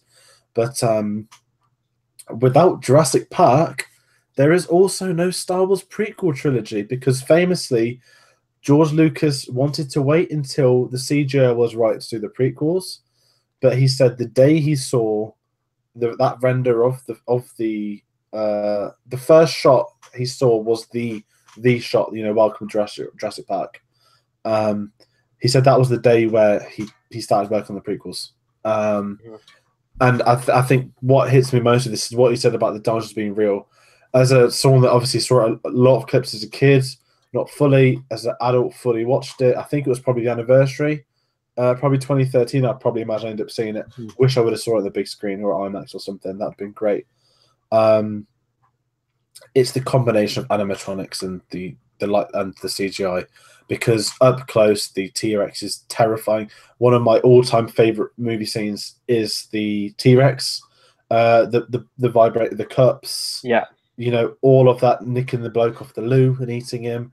It's perfection. But I think what gets me with Jurassic Park is that, it's a Spielberg film outright. It has the magical moments. It has the terrifying horror moments. It's the blend of his career into one, where I saw it the right. I mean, if I watched it as a kid, I wouldn't be scared because I know dinosaurs aren't real anymore. It was very much real, like sharks. The velociraptors are terrifying when that random arm comes off and stuff. It's great. And is it the Dilophosaurus when it with the acid? Yeah, and I just remember seeing so many clips when I was younger. It's honestly it is a masterpiece. One of two masterpieces released in the same year. Yes. Can I just say one last thing about Jurassic Park before we move on to that really sad film where we're all going to get depressed talking about it? You can go back to like Jaws, like you just compared it to Jaws there. I think there's a lot of horror elements to Jurassic Park, and like Jaws, the tease, the build up to the actual reveal of the dinosaurs, like the opening scene, like it's in the cage, isn't it? And it like eats the guy, but you don't see the dinosaur. The bit where they actually go into Jurassic Park, you get your first dinosaur, but they're traveling through. They don't see the Dilophosaurus. They don't see the T-Rex. And when the T-Rex isn't finally unveiled, it's like the claw on the wire snaps, the glass, the leg of the goat. It's a great build up. Even the Velociraptors as well, where they lower that cow into the pen. And I always remember feeling really sorry for that cow as a kid because I loved animals. But I also love dinosaurs, and dinosaurs got to eat. No, it's absolutely one of my favorites. But we need to talk about that other movie now from '93. The fact, I mean, I said this before we hit record. I say it every time I think about Steven Spielberg. How can a director make two films and release them in the same year, let alone making one of these films a masterpiece, let alone two of the films being a masterpiece, and the two films being Jurassic Park and Schindler's List? It couldn't be further apart in terms of story, narrative, and everything. It is not humanly possible, but the only director that we know could ever do it is Steven Spielberg. And through his interviews, I mean, Schindler's, I've always said this, of every film I've ever watched in my lifetime, I've always said there's a huge difference between a favorite film and the best film. To me, to this day, it's still Schindler's List, the best film I've ever seen. It's one of the films that had so much, I don't want to say hype because it sounds like a horrible word to describe Schindler's List, but it's respect within the film industry. I guess that's the right word for it. It's something, almost unparalleled. It was one of the few films in that situation where I have actually think, this is as good / better than what everyone I've ever spoke to said about it. And I think a lot of that is down to, I mean, it's not just the story, the performances, the directing, it's all of it together. And I think the most important thing about Schindler's List is with Spielberg directing. Obviously, he is Jewish, and this was a big film that he wanted to make. And if anyone's read Empire magazine from last month, he does he actually gets a bit personal. Not talking Schindler's List, but about that year where he said, he would be shooting in Auschwitz in the week. And at the weekend, he was flying to Paris to oversee VFX shots, and he basically talks about how much it was playing with him that in his head, he's thinking about what he just shot, and he said, like, I was angry with myself that I had to sit here looking at a dinosaur running in a mirror, and the fact that psychologically as well as mentally and physically any man could do them films at the same time was done is outstanding, and the fact, like I said, both are masterpieces. Schindler's List will go down in history. I mean, it's not a genre, the Holocaust genre, but it's the definitive one. I hate that term for it. But I think Spielberg's, with his personal situation with it, mainly choosing to shoot in black and white. And he said shooting in black and white makes it timeless for years to come. People will see it as a representation of back then. And I've never seen, anything like it, because the first time, I've only seen it once. I don't think it's a film where, I don't know I could do it again. I wasn't. A lot of people are saying that in the comments. We got Brinsley saying, I've only seen it once, but it's heartbreaking. Claudia says Schindler's List is one of those that I will only see once, can't do it again. I'll agree, but there's so many films like that I've seen that really do have that effect on you, where you can watch them once and go, yep, absolutely masterpiece, one of the best films ever made. But it's one that it's just so difficult to get in that, that mind space to like sit down and watch it. Yeah. And I think when I saw it for the first time, you guys have seen it. The scene that's the most heartbreaking to me, it isn't the red girl, which is the one everyone speaks of, but it's actually the scene at the end where Liam Neeson. Yeah, where he's like, I could have sold this car, I could have saved more. And that to me is the most heartbreaking scene of the entire film. And there's credit where credit's due to the entirety of the performances. Even though it's a Ralph Fiennes, it probably wasn't easy for an actor becoming that character, and he did, and that was one of his breakthrough films. I mean, Ralph Fiennes is a fantastic actor, but everyone that played their part in that film made it what it is, and I think it is down to Spielberg, and it's not just down to Spielberg, but the film is perfect in the right way of it being perfect. Yeah, it was personal to him, and you could tell every single cell of that. It should be. I mean, it's rated 15 or 18. That's a film I feel should be compulsory at schools, especially for the younger age, because you do learn about the Holocaust and stuff like that. Not to get into educational stuff, but we showed Boy in the Striped Pajamas at school when we were because of the age rating and stuff. But I think Schindler's List is one of those films where you have to see it. It's a film that you generally need to see across your lifetime, and again, to release that in the same year as Jurassic Park, I could not imagine a man doing post-production on a fantasy dinosaur film and then shooting the next day in Auschwitz, and doing that pattern for a couple of months. And I think I may be wrong in this, but it affected Spielberg quite personally as well, making that. And I think I may be wrong. Did he not direct a film until Saving Private Ryan after? I'm just having a look. He did The Lost World of Jurassic Park in '97, so that's a 4-year gap between the movie, which is quite a substantial gap for most of his films. He usually does one every year or, between 2 years. So he did take a little bit of a break. And then went right back to his dinosaurs after that. Probably, I don't know how much of that was him wanting to make it, or the studio saying Jurassic Park was a huge hit, we want a sequel, come back to do it. It was a book. I mean, it's quite the conversation change from Schindler's to Jurassic. Yeah, it is. It is. So easy way to do it. It's quite. I think was Jurassic the Lost World. It was a book sequel as well, wasn't it? So yeah. I wouldn't be surprised if it was contractually obligated. We didn't talk about Jurassic Park though. Sorry to get really high horse, but Jeff Goldblum, we got that. I don't have it yet, but the pop of Jeff Goldblum lying down in his sexy pose is coming out in April in England. Smith's Toys exclusive. I want that. I will meet Jeff Goldblum and he will sign it. I will say, with Goldblum, Goldblum can be a fantastic actor, whether it's in The Fly, one of my favorite horror films. Great performance in that one. He's great in the first Jurassic Park film, but that sequel, like again, like that's another one of my least favorite Spielberg movies. Even as a kid, still loved dinosaurs, loved Jurassic Park. I remember going to the cinema to see that. It was actually probably one of the first films I ever went to the cinema to see was The Lost World of Jurassic Park. And I remember being bored out of my mind.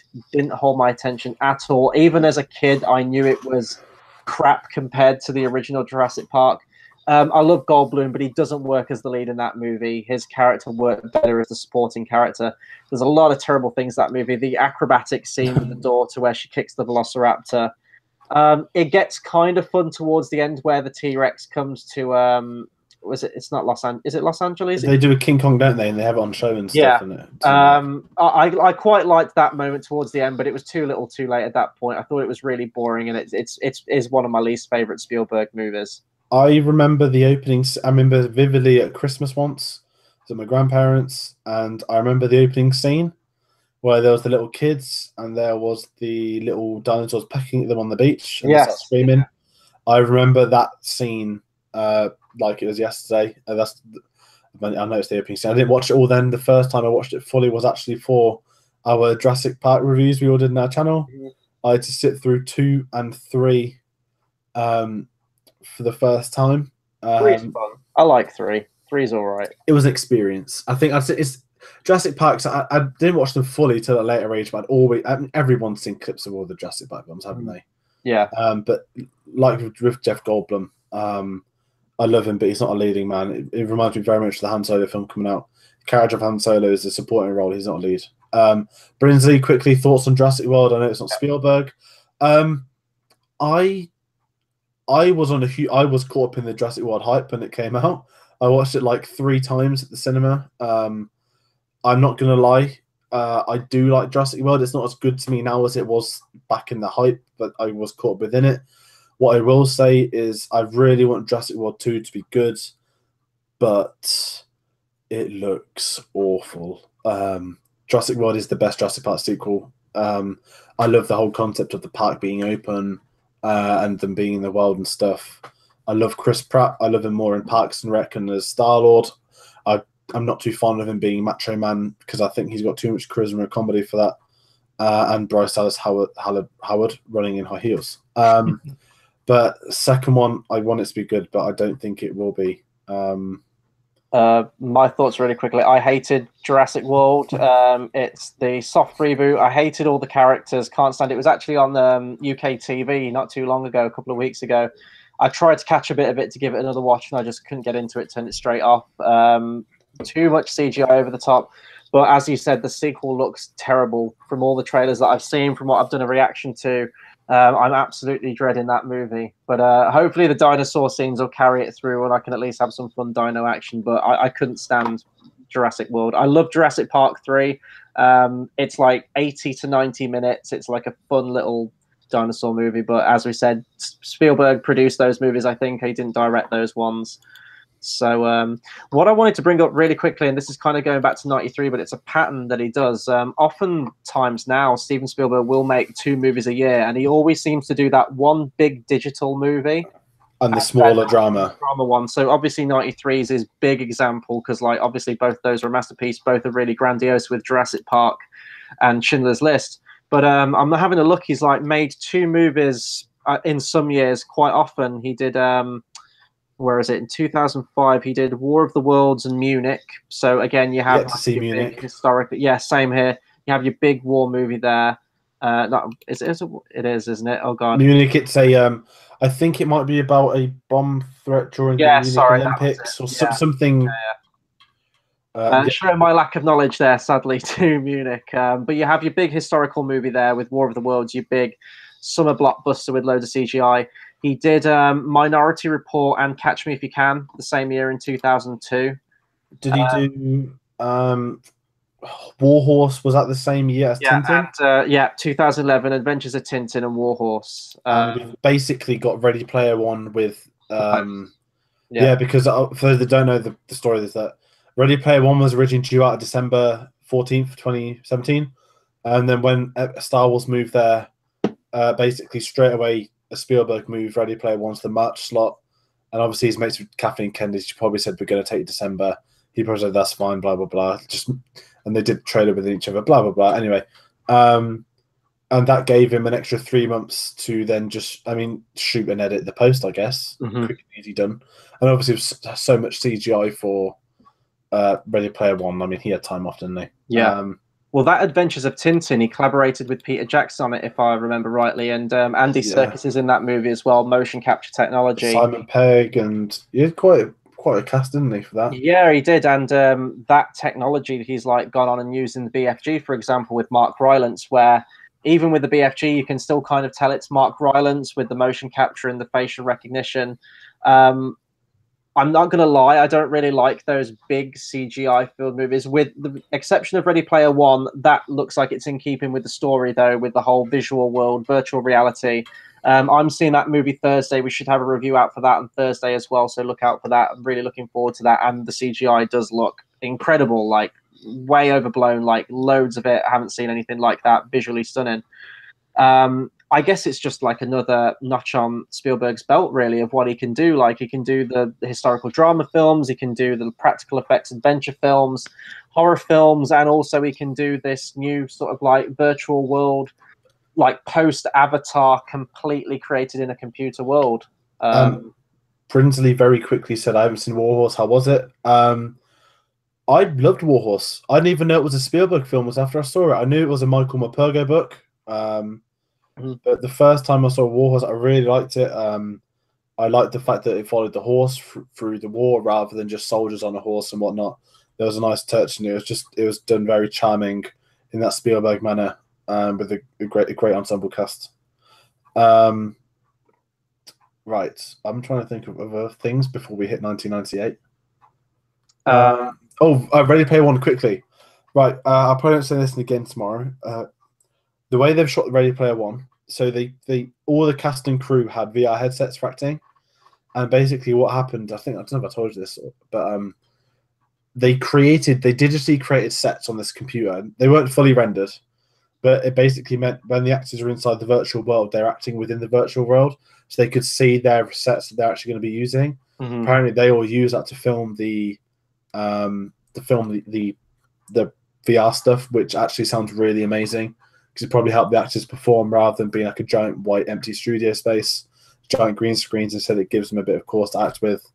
That's a cool little minor thing, but yeah, have you got any of us before we get to 98? No, I don't think so. Warhorse, I haven't seen. Heard great things about it. I think you've talked about it to me quite a lot of times, actually. My parents watched it, absolutely loved it, and I know that it's gone on to be stage production, hasn't it? They've got like a huge puppet, and I know that's been very successful. Again, just adding it to the list. Also, Lincoln, I haven't seen that movie. I think that one right there. He's just done so many films that it's very difficult to get them all watched. I will get them all watched at some point, and I mean, we've been talking about maybe doing a more in-depth one of these, going through each film, giving it its own allotted time, maybe a different video format, but that's going to be much later down the line because it's a lot of movies to get through. So no, I think we should just head to 1998, that big war movie. Saving Private Ryan. Right. If this was done a year ago, I would say this is the greatest war film ever made. Dunkirk's out now. We're not here to discuss that, I have to say. But Saving Private Ryan, which also spawned Band of Brothers, which he produced with Tom Hanks, I guess is also worth mentioning. The greatest TV series ever put to screen. Saving Private Ryan, I mean, you call it the greatest short film ever made. I say it's without doubt the greatest 20 minutes in cinema history. Wow. For those that don't know, it's during the D-Day when the soldiers obviously invade Europe, blah, blah, blah. You guys all know the rest of Omaha Beach and whatnot. And they have to go and save Matt Damon for the first of his many Saving Me films. But this is a film that, I mean, it's like Jurassic Park. There's no point saying it because everyone knows it. Thousands of extras on the beach. I've done essays on this because anyone that knows this channel knows I'm into my history stuff with the modern history and that. Veterans famously walked out of screenings, not in a nasty way, but because they were starting to get PTSD and whatnot from it, because Spielberg had gone out, like Schindler's List, before it, he had gone out to recreate a historical event, and the way he chose to shoot his film, he wanted the grainy camera, which is what you get throughout the entirety of the shot. It's absolutely, it's almost point of view, the opening. I mean, we're going to talk about the opening 20 minutes, but this is the film that won him Best Director at the Oscars. And this is a film that somehow lost to Shakespeare in Love. That will never be forgiven for me, ever, in the eternity of Oscars. This year, we've had a similar sham with Nolan not winning Best Director. Dunkirk shouldn't have won Best Film. That should have been 3 Billboards. But if you look at the year, the film's around 98. That should have been Saving Private Ryan. It should have been the double director and film. It's insane that this is the only Best Director Oscar Spielberg's won. But there is no... I think in terms of this is maybe the best directed film I've ever seen in my life. I've got a very weird and quite like seemingly disturbing and macabre history with this movie. So 98, the movie came out. I watched this when it was on TV, or it might have been video. I was around my best friend's house, so it was probably 99. I would have been 6 years old. He was really into his war movies, even at that age as well. He's a month older than me. And I remember distinctly being in his lounge with Saving Private Ryan on the TV, the opening 25 minutes, and I think we continued the film after that, but we sort of like lost interest in it, as you would. It's a very intense movie for a 6-year-old to watch. We were sort of like mimicking all like the war, the fighting on the TV between me and him. And I think it's a weird thing in that as a kid, like soldiers and guns, at least for me growing up, there was a very like glorified image of it. Even as a kid, like you wanted to be a soldier, you wanted to fight, you wanted to have like your toy guns and everything like that. So we were just mimicking it. I remember there's that one shot, that really disturbing shot where a guy's had his arm blown off and he's sort of like walking around and picks it up. I remember, I don't know if I was the guy or if my friend was, sort of like rolling our arm up into our sleeve and reenacting that scene. And looking back now, I mean, that's just truly terrifying to do that. But we saw it as a game. We saw it as just like another fighting sort of like game that with that in the background that we were mimicking. But when you watch it when you're older, like there are very few films like or few scenes in films where I'll watch them and I think I physically don't know how that was made by man. I get that very different film, so this is going to be an awkward segue, but I get that when I watch the Lord of the Rings films. I get that when I watch certain battle scenes in films or big scope films. I just sort of watch in disbelief and think like this would be physically impossible to make. And I get this every time when I watch the opening 25 minutes of this film. It is literally almost like you're there. It doesn't feel like it's been crafted. Like God knows the amount of planning that must have gone into this film, pyrotechnics, costume, stunts, extras, everything like that. Like only Spielberg is the guy that could direct and manage a set like this and a shoot like this. But I know, like Brinsley put in the comments earlier, like it's the most intense opening scene ever filmed. But what about the rest? I am kind of with most people on this one in that I kind of start to tune out after about the first half hour. It peaks really, really soon from the offset of the film, but then the rest of the film never quite manages to like build up to that level of emotion or intensity or character-driven like storytelling for me at that point. I kind of lose interest with the characters. It never really grabbed my attention after that. I think it's still a great film, but it's just I think it loses a lot of its momentum after that point. It's making the Dunkirk comparison. I mean, I did this on a Dunkirk review. There's no denying that the first 25 minutes is the best thing of this film, and that when you've reached that peak, I don't want to say down, but you've reached the peak. Then 25 minutes in, it's hard to. You're exhausted down. As a viewer. You're absolutely exhausted. Like, and I think when I think of Dunkirk, because Nolan designed the film to be technical masterpiece as such, to demonstrate the horrors of Dunkirk. And with the 12A rating, I guess you could say, the way his film is crafted is around, it's an hour 40. You're not bogged down in backstory, story arcs and whatnot of I'm going to save this kid, bring him home for his parents, blah, blah, blah. The way Dunkirk was done, it was say that, right, we need to show the horrors of the war, what happened at Dunkirk, and then bring them home. It's, to me, that's what gives Dunkirk the edge over Saving Private, because don't get me wrong, there's no 20 minutes in Dunkirk better than Saving Private Ryan. You're not going to hear me say that many times before in my life. But you know that entire squad is going to go down one by one, like the story, like it's war. There's some real great scenes that follow, but it's what, about 2 hours 50, Yeah. and it's very hard to do it in one sitting now. I will give it to that, because like you said, you're exhausted. That stuff is so great, and then it fizzles down, and then you get these really great tense scenes. The sniper scenes, one of the scenes I love the most. I say young Vin Diesel, he looks the exact same, but that's one of the more powerful scenes of the film. But then when you start learning, okay, this guy's got a backstory, then he dies. Like you know, it's going to keep happening, and it is all about the horrors of war and within. But by the time you get to the end and you get to Matt Damon, and you are there, like, okay, we've met Ryan, we know he's going to get back, and then it's still great. Don't get me wrong, I love it, but it gets a bit formulaic for me. Yeah, towards the end. It could have maybe, Tom Hanks saving the day. He does pass away, but Tom Hanks has to save the day. Of course he does. But don't get me wrong, it feels like I'm just hanging off this one. I'm not. I love this, but it is a film that has I think everyone has different opinions within themselves. There's, Booking of Osmond's commented, the Star Wars scene is so intense. It is, and it's so infuriating as well with Corporal Upham, who everyone just hates. I hate him too, but I think Saving Private Ryan. This is the film that won him his Best Director.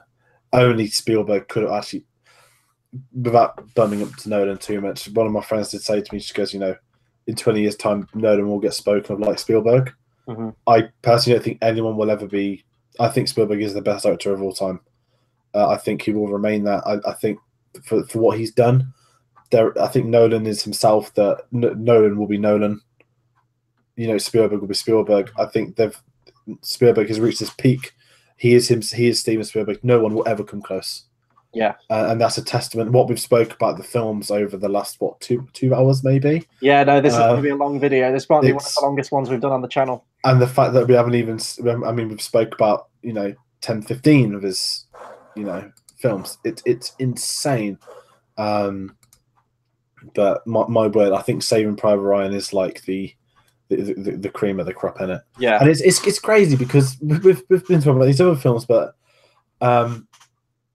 I think, is this the last major one we're going to talk about? Yeah, I think so. We've kind of jumped around, so we've gone through the ones that we've seen. I think if I was going to put together if you get right now, I'd say to kind of half close off tonight. I always say there's a fine line between your favorite film and the best film, right? Yeah. Your 5 favorite Spielberg films, and the 5 best Spielberg films, and there's a correlation within. I could tell you mine right now, right? If I was going to say my favorite Spielberg films, I would probably have Saving Private Ryan number 1, Indiana Jones Trilogy number 2, Jurassic Park number 3, Bridge of Spies number 4, and probably I feel like I've lost one, but maybe Minority Report. No, War of the Worlds number 5. I don't know. I'm sure that list is right. I haven't really thought about it. But if I was going to say the best Spielberg films, I would have Schindler's List number 1, Saving Private Ryan number 2, Jurassic Park number 3, Jaws number 4, and Indy number 5. Yeah. The list is similar, but there's that correlation within them. I don't know if I'd be able to do my top 5 now. I'd have to look at all his films, and obviously it's not very fair because I haven't seen them all as well. So some that probably would be on my list I haven't seen yet, so I can't give a fair rating. I know definitely right now my top 2 would be the Indiana Jones trilogy at number 1 and Jurassic Park at number 2. Probably have Schindler's List at number 3 after that, which I feel really bad that I picked a blockbuster film with dinosaurs and a fun adventure movie over that film. But no, it is difficult. Like the best made one, and then the one that you find the most enjoyable. And I think everyone's going to have that with Spielberg because he has made such a broad scope of movies for all different audiences and everything like that. The very, very last thing I did want to bring up, and Brinsley pointed it out in the comments, is what do you guys think to the whole thing about Poltergeist and the rumor that Spielberg actually directed that movie and not Tobe Hooper? I actually haven't watched many of the documentaries in this thing or read up things about it. I've only heard rumors, so that's all I'm going to chalk it up to.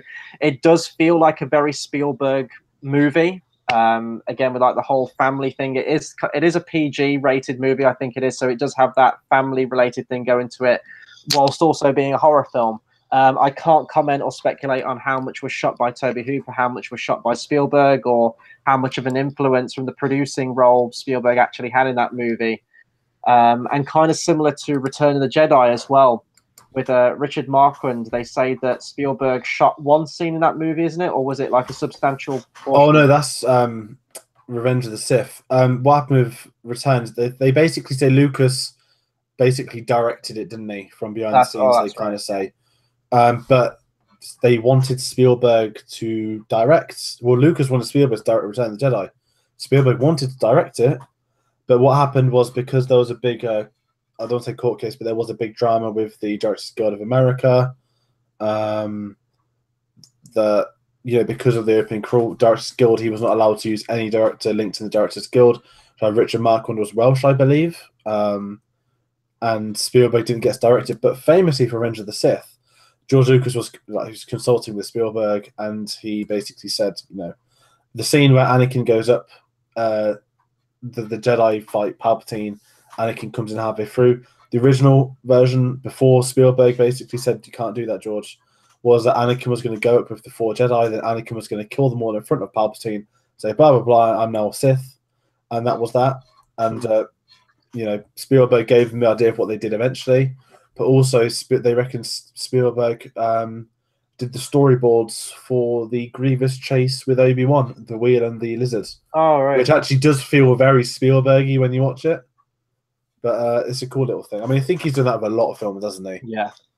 I mean, I've always said, like, I'm not going to get into these, believe me, because this movie will be like another, this movie feels like a movie. This video will be like another 3 hours longer, but a lot of the stuff that Spielberg's produced as well is arguably better in some cases, I think, than his actual movies a lot of the time. He produced, I know, a TV show that I really loved called Into the West, Animaniacs, one of my favorite kids' TV shows. He's done a whole bunch of stuff, so I guess we'll round out now. This has been a very, very long discussion, but I think we expected that with the caliber of Spielberg and the amount of films that he's done. There's a lot of movies we haven't talked about. There's a lot of movies we still haven't seen of his, so maybe we'll do another video at some point, either like an update video of the ones that we actually get around to seeing, or maybe we'll do sort of like a new format where we have movie clips in and go a bit more into the history and the behind the scenes of the films. We're still very much in the planning stages, but this was a lot of fun to make. This was a great discussion, and I'd like to talk about some more directors, hopefully, in the past. I think we both know what our next video will probably be after this one if we continue this as a series. Michael Bay, a retrospective. Michael Bay, oh my god. God, shoot me now. Does that mean I need to watch the Transformers movies again? I don't think so. You get to watch The Rock, though. That's true. That is true. But no, I guess I don't really know how to round this thing out. As I said, this was a show that we've done. Thank everybody for sticking with us. If you've come in at bits and pieces, you've seen some of it. Thank you. Let us know your favorite Spielberg films, your favorite Spielberg moments. Are you looking forward to Ready Player One? Because seriously, I'm hyped. But also, the last like 6 weeks, they've really upped the marketing, and it's doing a lot better than it was 2 months ago, I think. And also the reviews, it's gone down well. So I'm excited. I'm very intrigued to see how it differs from the book and what they do with it. But I'm more excited to see a new Spielberg film than I'm just for Ready Player One. Absolutely. I'll be seeing that Thursday. You're seeing it tonight, Wednesday. So expect a review up on Thursday night, hopefully. Be a very interesting one in that you've read the book, I haven't, so we'll have a different perspective on it like that. For once, you'll be the guy saying in the book this happened. So yeah, check out that review on Thursday, Ready Player One. That will be our next review. Thank you to everyone for watching tonight and sticking with us through this very long video. That'll do it for us until the next video. We'll see you guys next time. Thanks for watching.